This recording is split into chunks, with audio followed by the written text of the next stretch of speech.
Hello and welcome to the Monster Mechanics Podcast, where we take creatures of myth and media and see how they can be improved. I am your host, Scott Paladin, and with me, as always, is the Tweedledee to my Tweedledum, Zach Jaquays. What are we talking about today, Zach? This week, we're talking about kobolds. Do you want to start off with what our traditional kobolds are? So this is one of those things where the popular geek version of kobolds is nothing like kobolds are in folklore. It's pretty much just another word for like mischievous house spirits and spirits that exist in nature. It can be kind of synonymous with goblin and gnome and bogey and brownie. Like it's the same sort of vague supernatural creature. They can be related to certain industries like mining. They can also be elemental, like there's an association with fire in various ways. But it's one of those things where it was broad enough and applied in so many different directions that like any particular attribute you assign to them can be almost directly contradicted by some other version of them, right?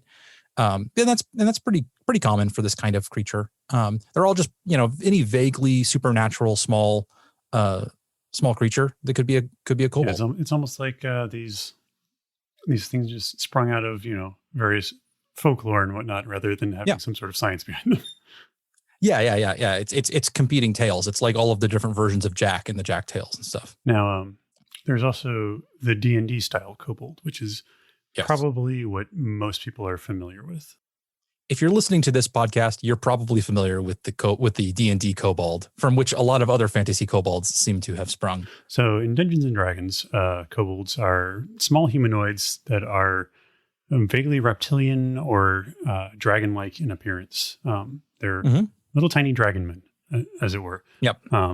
They got their start in very early editions of Dungeons and Dragons and have kind of been solidified in ideology and design over the course of time. But they started off as basically like just another goblin. Like it was just a goblin that was kind of scaly and dog-like in appearance. Yeah, dog-like was always the attribute I remembered from them from second edition. It's like, oh yeah, they're like the dog goblins, I remember Baldur's Gate kind of solidified my like how I saw them and viewed them.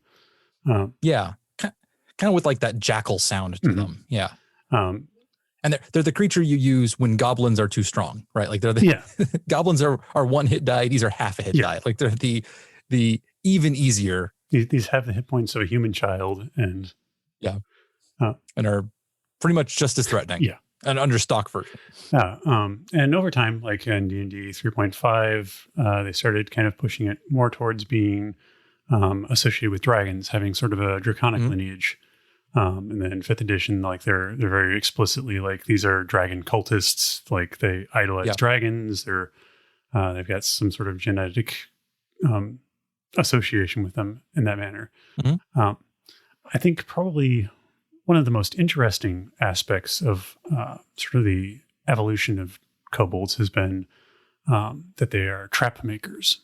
And and ambushers. Yes. Yeah. And I think a big part of that actually stemmed from a man named Tucker, who posted in Dragon Magazine a long time ago, sort of an editorial about how he used kobolds to terrorize his high-level party. And at this point, like kobolds are just like they're that, they have 1 to 4 hit points. They're incredibly weak.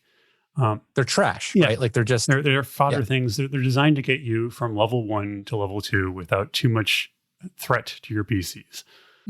However, DM listed how on one particular level of a dungeon he had populated with kobolds who had their whole thing in this dungeon level was just setting these traps, and there were so many of them, and and doing stuff like having little holes that they would poke the spears through to attack the enemies where they couldn't be then attacked themselves, and then doing something which D&D players are not used to, which is the enemy retreating and then fighting again at a more advantageous position, which is just something that doesn't ever happen. Yeah, I think one of the early dungeon master sins is just every monster fights to the death. And this DM in particular realized, that's dumb. My tiny weakling monsters wouldn't just stand their ground. They'd, throw a vial of acid and run away, or they'd dump scorpions on you and run away. And they would have a giant cardboard box with a single stick holding it up that you have a piece of string on, and then when the PCs get underneath it, you pull the string, and the box falls on top of them, right? But apparently, like, he had his players running for the exit to the dungeon and going down level, and then dreading having to come back up through this level. But because of that, kobolds have evolved both in canon and just kind of in popular opinion as... It's a meme, basically, in the traditional sense of the word. They've kind of evolved to be these ambushers and trap layers. Which I think is cool. I think a creature that is obviously small and weak like that, playing into its own advantages, is it's nice to see. I like them. I like that has become part of the lore for those creatures. And I kind of love the idea. I mentioned this to you earlier, but like, I love the idea that not only are they, they make these traps, but I like the idea that they make elaborate traps. Yes, I just want to see like a Rube Goldberg style trap room with, like, I think you mentioned like the Kevin McAllister from Home Alone. Yeah. That's a whole race of Kevin McAllisters. The concept of a creature that can walk into, like, you could like give them anything and they're immediately starting to think about how they could utilize it in ways that it wasn't designed for in order to do interesting and dangerous things is very cool. It makes me ask questions like, what about them creates that sort of mindset? And part of that is just they're small and they live in a big, dangerous world. So they've got to wreak every single advantage out of every opportunity they can. Yeah. It's also a thing, like, it's something that's not, I think, deeply explored enough in Dungeons and Dragons, is that you have a world with dozens or hundreds of sentient species, and they're all competing and vying for surviving in this one world. Which is something like in the real world, we don't really have that issue. Like, sure, we've got cultural differences and whatnot, but there's no like, this is an entirely different species that is trying to survive in the same ecosystem as this other entirely different species. Yeah. And not even all of them are like humanoid. You have like giant insects and dragons and like lizard creatures and like sentient tentacle monsters who happen to be lawful good. Yes, I'm calling out the floof. Flump. Flump. You're right. There's an M in there. Nope, he's the floof now.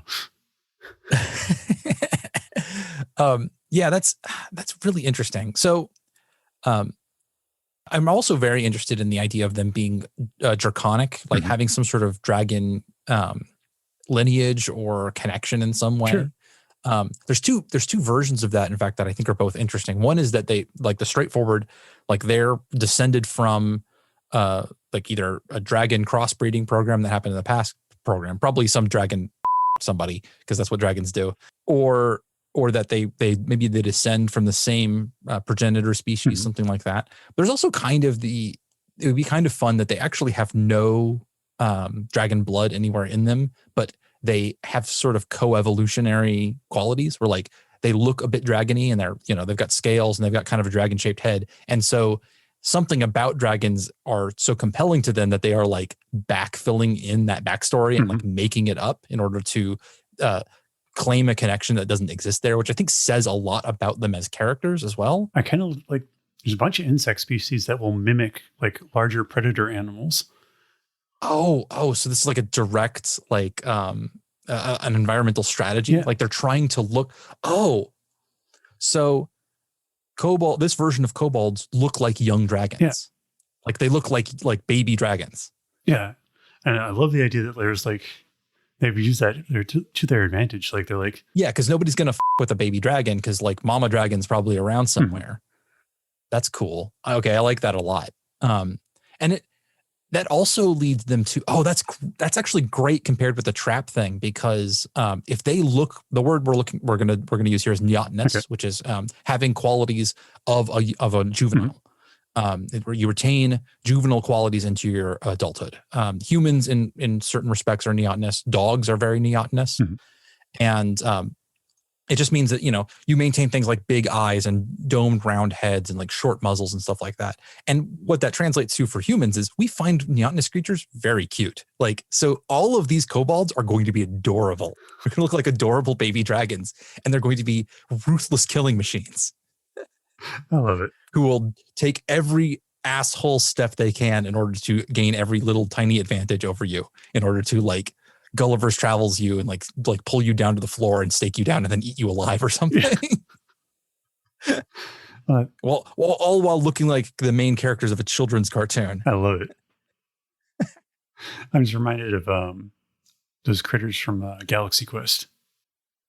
Oh yeah, I mean, I need to watch. That's a good movie. I need to watch that one again. It is an excellent movie. So are we going with the idea that they're not actually related to dragons, that they just sort of like co-evolved?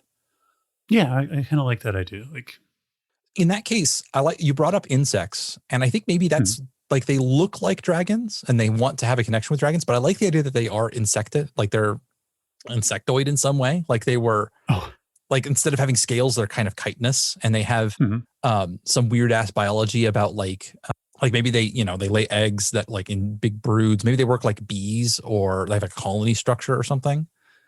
I think the egg laying would be great because like there's like the big thing about kobolds is like there's just so many of them. Yeah, the only way you can make them a threat is just make so many of them. Yeah. I kind of like the idea that they have this. Yeah, there's just a huge number of them. They can reproduce very quickly. And they have, maybe now they don't have like a queen, like a colony structure, like they have a single one that's laying all the eggs, but rather they still have a very like communal sense. Like they like by habit work with other kobolds. That makes sense. Because then you could have like they can work in mass, right? And they could have like this reserve of eggs that are kind of ready to go, so that like when they lose numbers, they can go into the stores and just like grab some more kobolds, and they like, they develop very quickly. So they're kind of this never-ending threat, sort of termite-like, or something like that. Got a kobold infestation in the house. I'm thinking, infestation, I think, is a fantastic way to put it. Yeah. I also love the idea that maybe like they infest like dragon layers. Yeah. It'd be great if like dragons hated them. Like they're just like they just can't get rid of them. Yes, because they're drawn to them and they want to be around them, because for the kobolds, this is a very advantageous position to be in, because if it's known that there's a dragon around, then their camouflage works all the better. Maybe that means that they are mixed down to the point where, like, if a population of kobolds moves into a dragon's lair, they can switch their coloration and like crest designs and stuff, so they look more like that kind of dragon. Like, it's not subspecies of kobolds; it's that the kobolds adapt to the dragon that they're nearby. I love that. So another interesting thing about kobolds is like in early editions, they introduced basically a winged variant called the Erd. Okay. And then later they called them like dragon rot kobolds or something. Okay. Which is kind of it's a cool word. When you've got things like dragonborn, like calling them like dragon rot. Dragon rot's neat. Yeah. So the when you mention wings, the thing that comes to mind is the our drones from ant colonies, where they actually. That's exactly where I was going with this. So, that when it comes time for them to spread out, like basically when the colony gets big enough that it's sort of, they can't spread out naturally. Like it's got them the greatest number of kobolds to live in this area as possible. Then they like start producing the dragon rot kobolds, the ones that can fly, who then take off in all these different directions and start like dropping off seeds of egg clusters or something like that somewhere else, where they can start new infestations and things. That could be very cool. So I also like the idea that, like we talked about them like infesting like dragon layers. Yeah. But I also like the idea that maybe like they steal dragon eggs. Yeah. Like that's why dragons hate them. But they also use it as like a form of insurance to like they're basically strong arming the dragon by like stealing their eggs and keeping them captive, and then like having this sort of parasitic relationship with the dragon. Yeah. And like they think of it as a symbiotic relationship, because they do things like they protect the dragon's lair. Like they build all these traps and things, and like they infest it and impregnate it. They make it impregnable. They don't impregnate it. Excuse me. Sorry, I thought I was making a new word. It turned out it was already a word. They make it like fortified. Like they create all of these death zones where, it becomes harder for the dragon's horde to be attacked. And the kobolds themselves have no interest in the horde itself. Like they just want this area, this safety, What if like we talked about the kobolds being kind of insect like, but like what if they view the dragon as like just a really big kobold? Oh yeah, for them it's just like this is like why, we wouldn't even pay it. Like we don't even think of you as different. You're just one of our thing. And the dragon's like, no, I am nothing like you. Thank you very much. I think it really could vary from dragon to dragon. Like maybe because dragons are intelligent creatures. Like maybe some of them sort of kind of get into having this whole little horde of creatures who are like worshiping them as a god and protecting their lair and stuff. And if they're not particularly concerned about their eggs or something like that, then like they can sort of rule the roost and have like an actual symbiotic relationship with the kobolds. And then there's other ones who react really badly to the whole thing and want to get them out. And maybe they have to go find adventurers and bring them back to their lair so the adventurers can root out this infestation. That'd be a really cool twist, like just for your D&D, like where the players are hired by a dragon to deal with a kobold threat. I really like that. That's really good. I definitely like the idea. If you were to, we hardly ever talk about mechanics, but I do like the idea that kobolds, which is funny given the name of the show. Yeah, that's true. We don't ever talk about, because we don't like to. I don't like to work in like particular game systems. Like I don't want to throw stat blocks at our users. That being said, we do talk about like the mechanics of storytelling and the mechanics of how these creatures would work. Now I'm thinking specifically about game mechanics. The idea that they would have bonuses in larger groups, like 2 kobolds is not a big problem. 30 kobolds like acts in a unique way and like gets additional bonuses to various things because just by like their ability to work together would be an interesting way to show that like if you can catch that while there's still just a couple of them, they're easy to deal with. But it's when they become an infestation that they become a huge problem, you know? I also like the idea like they're sort of insect like, maybe like I know we've done hive mind like a million times at this point, but I love the idea that maybe that would translate them into being able to do more like synchronized trapping. Yeah. Like where they're able to like activate different parts of a trap simultaneously. I'm thinking, okay, so rather than going straight up hive mind, what I'm thinking is they communicate with in a rhythmic language, a language that has a beat built into it. Okay. And and that allows them like incredible timing. Like they are coordinated because they've got this beat living in their head all of the time. And they know that like, ba-bum, ba-bum, ba-bum, I'm going to do it now. And like, that means that the entire colony can do something at exactly the same time because they just like, it's built into the way their brain structure works. Because they're a living metronome. Yeah. And it's like, they got to count in their head. Like they don't have to go 1, 2, 3, bam. Like they just they just naturally do it. For them, it's like they're talking like everything is like, you know, like everything happens in 5 clicks, 7 clicks. Yeah. And it's like you could even have in their language, you could build something into it. Like they do not have imprecise the measurements of time. Like, so this is a real feature, not the time version, but the fact that like there are languages in human cultures where they do not have right, left, front, back. I'm not even going to try to remember who it was, but there are a couple of languages out there that only reference things by north, south, east, west. That's it. It's the only directions they have. And what we find is these people have an incredible sense of direction because they have to be paying attention to north, south, east, west all of the time, such that if you like put them on, you know, like take them into an indoor and like have them go around corners and like screw them around, normal people will get very, very confused very quickly and will not be able to correctly identify it. These people almost have a superpower. Like they're able to keep track of it the whole way and go, no, that's still north, even though you've taken them down this twisty little passage and spun them around a few times. They'll still, that's cool. Yeah. And so these, just by virtue of like never ever being able to say soon or later or in a second, it's always 5 clicks, 10 clicks, 14 clicks. It's like like they always have to be perfectly precise in their language. That gives them almost like a superpower that they're always keeping track of that time the same way. I feel like because they have like that built-in synchronized stopwatch, basically, like I feel like their language would also like be very pleasing to listen to. Yeah. Like, yeah. I also like the idea that like different colonies of them or different populations of them have slightly different timing and that it drives them crazy with each other. Like I like the idea that various colonies of kobolds when they get together, they do not like meld well. Like they go to war with one another like ant colonies do. And so what if they derive that timing from the dragon that they're with? Yeah, maybe. something about like that, like the heartbeat of the dragon or something like that, or something. Oh, that's cool. Yeah, yeah.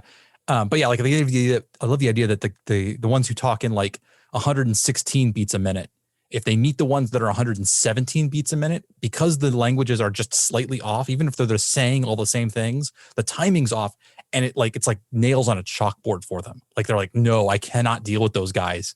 It's like their timing is off, like their time is wrong, and like just being around them throws them off. I love that idea. Yeah, that's real. Like I love the idea that they would just go to war over like just a difference in stopwatches, basically. Yeah, exactly. Yeah, we were not synchronized, and therefore you are my forever enemy.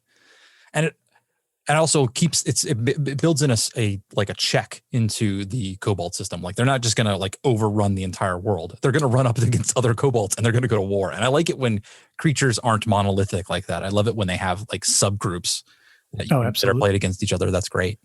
But I do love the idea that they're tied to like a dragon's heartbeat, especially if like maybe like when they get that dragon egg or something like that sort of becomes the core of their colony. Yes. And so like they sync their language, internal clocks to the heartbeat of this dragon egg. Yeah. And that's where it derives from. Mm-hmm. That's really cool.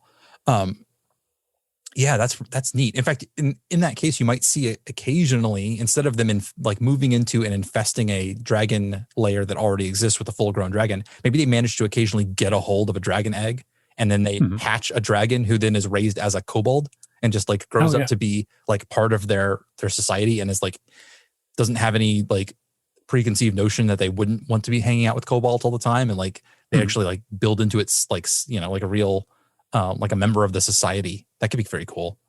So like in this case, like they're not even super concerned about the dragon, like of the nest that they move into. Yeah. Like they just want the egg to like get that community center basically and for their colony. And they're playing the long, like they're not actively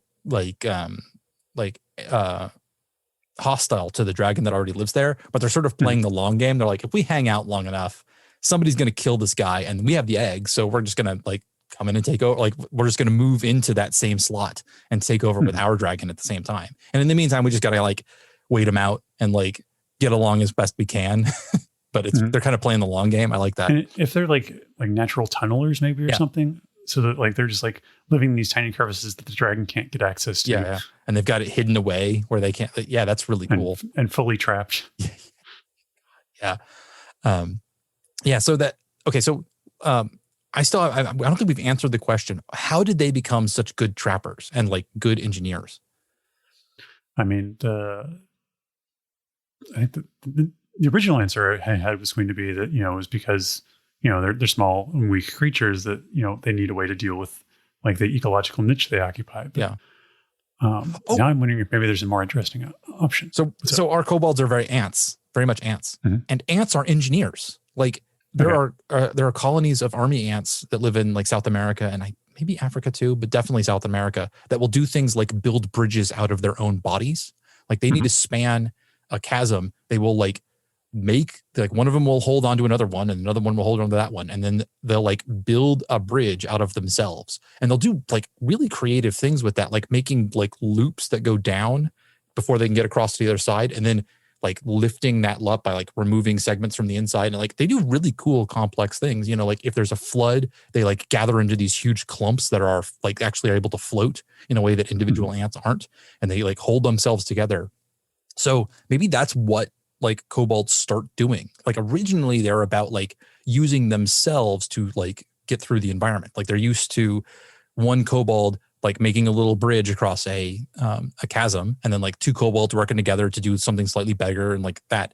And then because that's like hardwired into their brains about how to use themselves to manipulate the environment, they like can apply that to manipulating the environment directly using tools. And they're able to go, oh yeah, my brain is hardwired to go, that will fit into that and it'll fall at this rate. And I've got a really good sense of timing, so I know exactly how long this will take to do this, because I can just like test it real quick and count off in my head. And like they could like building a Rube Goldberg device where something falls very precisely to like intercept something else as it was also falling and stuff like that would be like second nature to them because they have a perfect sense of timing and like a built-in engineering CAD program in their brain. Yeah. That would be really cool. What do they feel about, like if you were to introduce to a kobold, like clockwork, like, do you think it would fascinate them or horrify them? That's a really good question. I definitely like the idea that it varies. Maybe it's about chance. Like, what if the tick-tock of the clockwork is wrong for them? Yeah. And so they are like, no, I can't deal with that.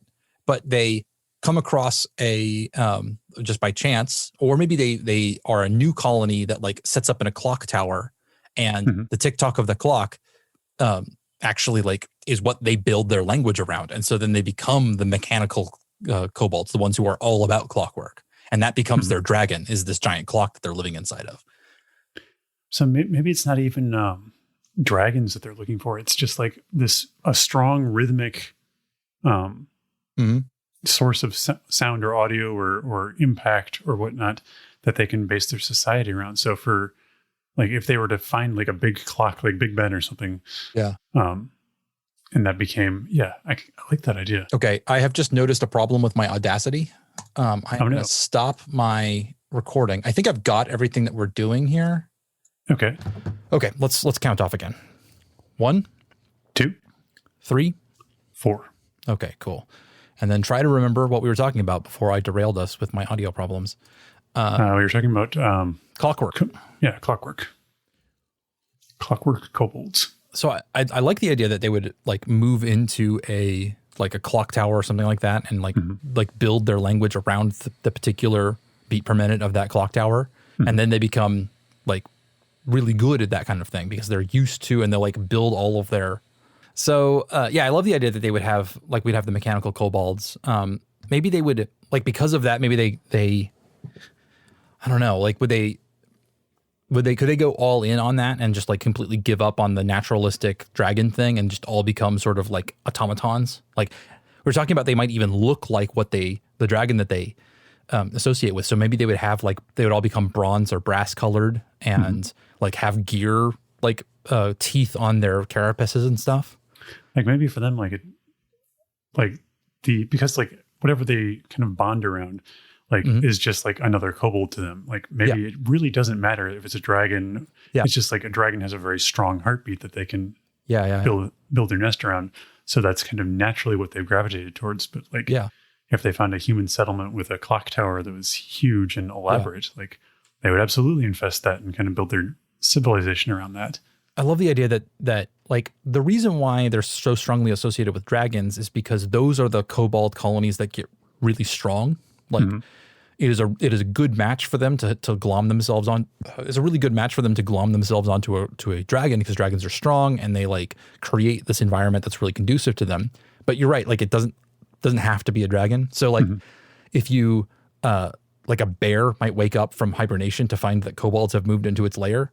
And like the bear does not, like, it doesn't work well long term for the kobolds because bears aren't long lived and are like not, I mean, they're strong. I wouldn't want to fight one, but also like it's not a dragon. Like it's not the same kind of imposition on its environment. And so you get these little bear kobolds who then like run the place ragged for a little while and drive the bear out, who then leaves, and then the colony falls apart and like has to break out and like go find something new. And so you can like come across these little pockets of kobolds who are like not doing super great, but they're because they've glommed onto some substandard animal. Or I like the idea that maybe they would hang around like a forge or something. Mm-hmm. Oh, yeah, with the... That might be a little, like, that's not quite as, like, rhythmic, I guess. Yeah. I don't think it's regular enough. Unless there's, like, some dwarven, ironworking cult that just has everything down to a rhythmic science. Yeah. Or maybe there's a place where the rhythm of waves is super regular. Ooh, and so, like, they, like, glom onto the sea as being the part of the, like, them, and like they live on the shore and like are all constantly like they're not aquatic themselves, but they're like deeply drawn into it and like think that it is part of them. Yeah, that's cool. That could be very cool. That's got a nice thematic thing for them. That would be really cool. I like the idea that that when they get drawn into an environment and they like glom onto some creature, they just start adopting all of the like aspects of it. And if this is in a traditional D&D world, it's not like there's a shortage of giant ass creatures that they could like want to hang around absolutely. and glom onto. Like you've got Bullays and drakes and trolls and giants and all kinds of crazy stuff like that. Yeah, you could have Titan rot kobolds. Yeah. Oh yeah.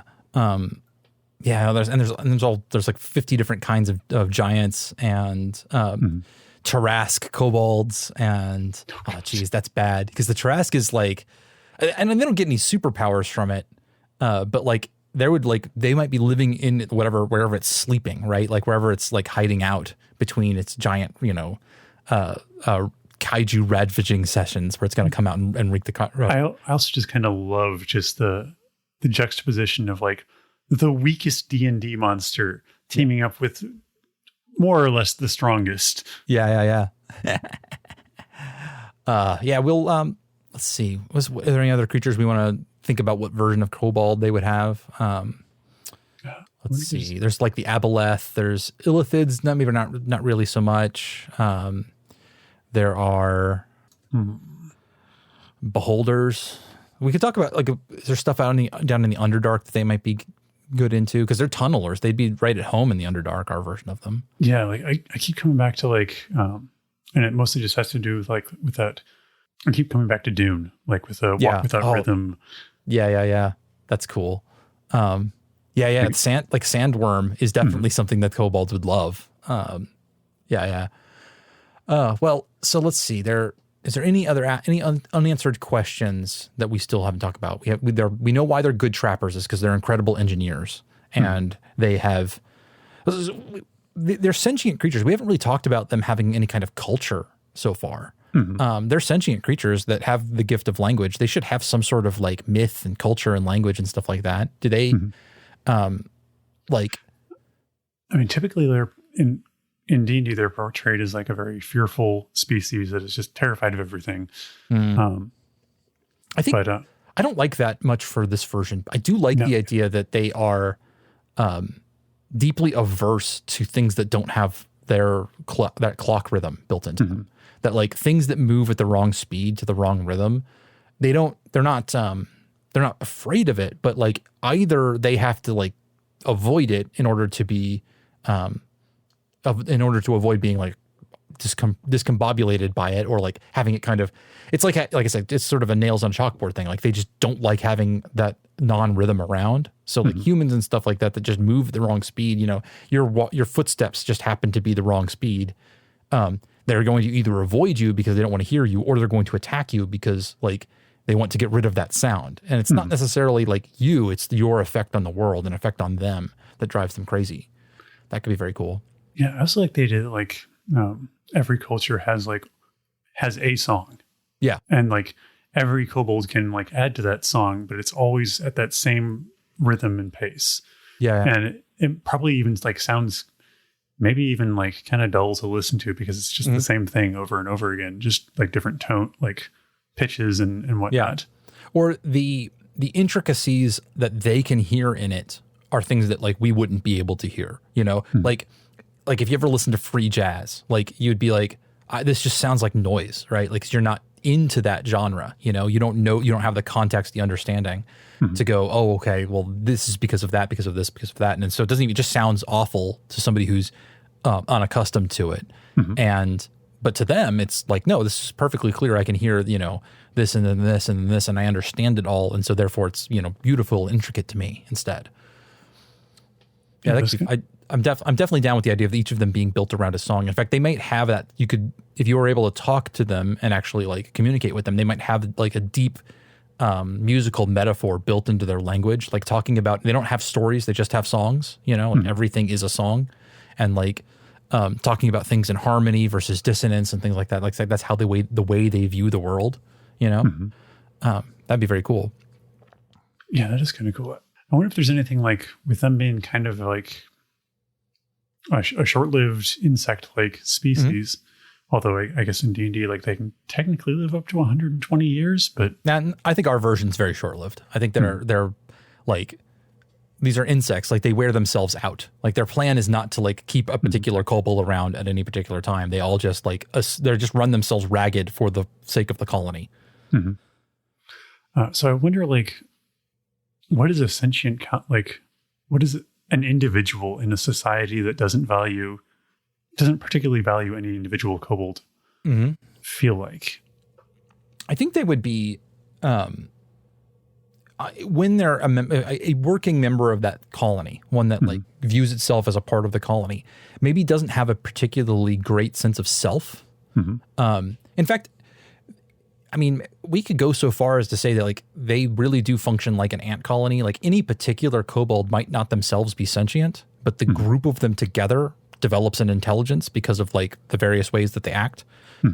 There's various theories that like a colony of ants is as smart as a larger animal that's more complex because they all act in unison and act in a way that produces an intelligence, and where each of these creatures is sort of acting like a cell in a brain, and the brain and the intelligence is distributed entirely across the population. So maybe the individual kobolds themselves are like not particularly like well developed, and like they don't have a sense of self. They're not, not particularly smart. But when you get them all together, acting as one, and like interacting into each other with like things like harmony, that's where the greater levels of intelligence really paying off.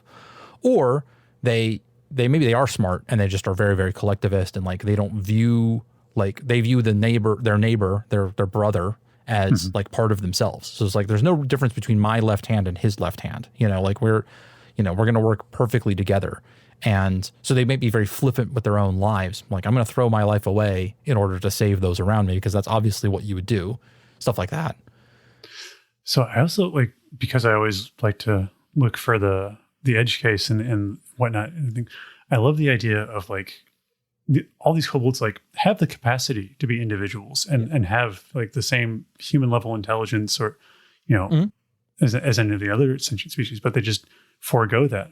But sometimes there will be a kobold that falls out of harmony with the colony. Yeah. And they become an individual and shunned from that colony. Yeah, absolutely. They get kind of rejected because the noise they make is very displeasing to all of those around them. So they just they either get attacked and killed, or they get thrown out, driven away.